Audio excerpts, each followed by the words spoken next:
ओम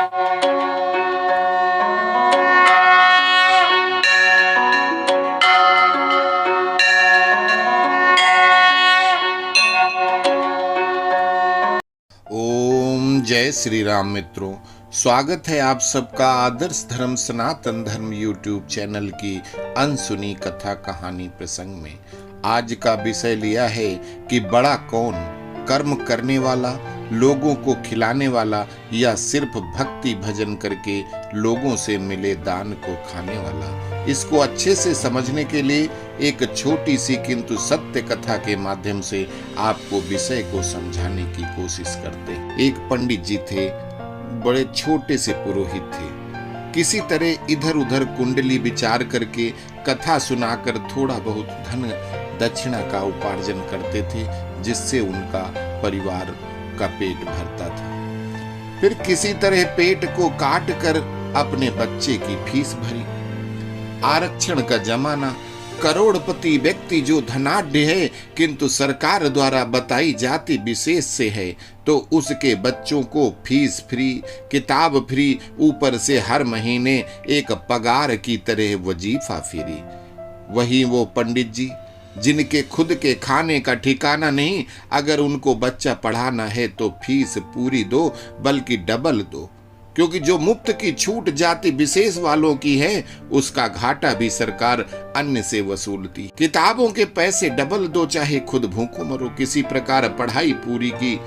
जब सरकारी नौकरी के प्रयास में लगे, पंडित जी के बेटे को क्लास में सबसे ज्यादा नंबर मिले थे। वो एक कुशाग्र बुद्धि के बालक थे, किंतु यहाँ भी आरक्षण। नौकरी का फॉर्म भरा, उसमें परीक्षा शुल्क 4 गुना पंडित जी दे, और साथ ही जो आरक्षित जाति से था, करोड़पति था, उसका फ्री। परीक्षा हुई जिसमें पंडित जी के नंबर साथी से डबल, किंतु नौकरी मिली साथी को, क्योंकि उनकी जाति की मेरिट में उनका नंबर सबसे ज्यादा थे और सिलेक्ट हो गए।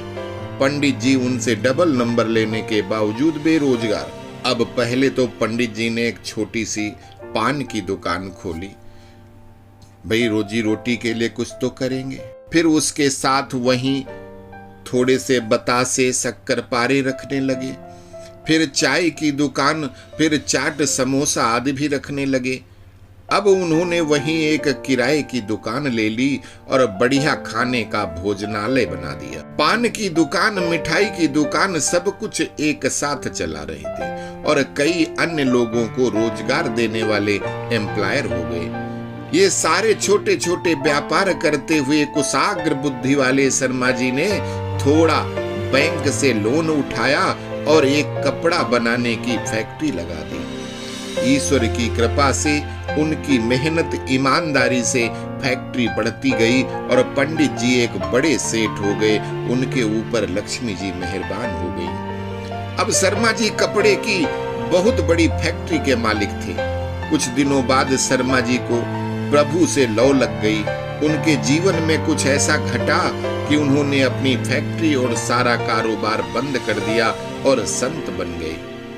अब लोग उन्हें संत के नाम से जानने लगे। अब शर्मा जी सिर्फ प्रभु भक्ति करते और शाम को बैठते और अपने अनुयायी भक्तों को प्रवचन देते। एक दिन शर्मा जी ने अपने भक्तों को अपने व्यवसायी से संत बनने की घटना सुनाई। शर्मा जी ने कहा कि एक दिन जब मैं अपनी फैक्ट्री में बैठा था, उसी समय एक कुत्ता घायल अवस्था में वहां आता है। वो किसी गाड़ी से कुचल गया था, जिससे उसके 2 पैर टूट गए थे और वो सिर्फ 2 पैरों से घिसटते हुए फैक्ट्री तक आया था।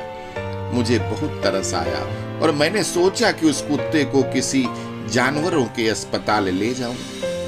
मगर फिर अस्पताल के लिए तैयार होते समय मेरे दिमाग में एक बात आई कि मैं रुक गया।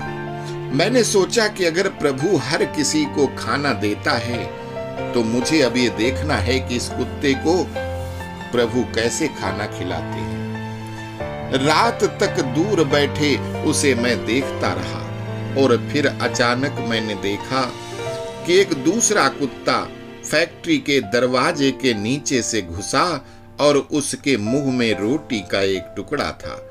उस कुत्ते ने वो रोटी उस दूसरे कुत्ते को दी और घायल कुत्ते ने किसी तरह उसे खाया। फिर ये रोज का काम हो गया।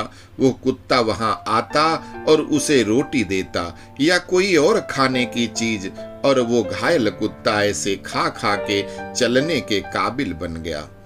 मुझे ये देखकर अपने प्रभु पर अब और ऐसा भरोसा हो गया कि मैंने अपनी फैक्ट्री ही बंद कर दी, व्यापार पर ताला लगाया और प्रभु की राह में निकल पड़ा। किंतु संत बनने के बाद भी मेरे पास पैसों का कभी अभाव नहीं रहा। उसी तरह किसी न किसी बहाने से पैसे आते रहे, जैसे पहले आते थे। ठीक वैसे जैसे उस कुत्ते को दूसरा कुत्ता रोटी खिलाता था रोज, अर्थात मेरे ऊपर लक्ष्मी जी अब तक भी मेहरबान हैं। जो मन करता है प्रभु भेज देते हैं।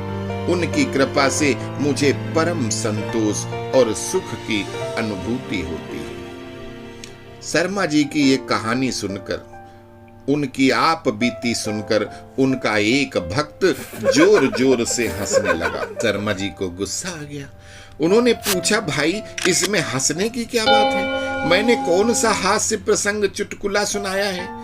आप तो अपने गुरु की बेइज्जती कर रहे हो। क्यों हंसे?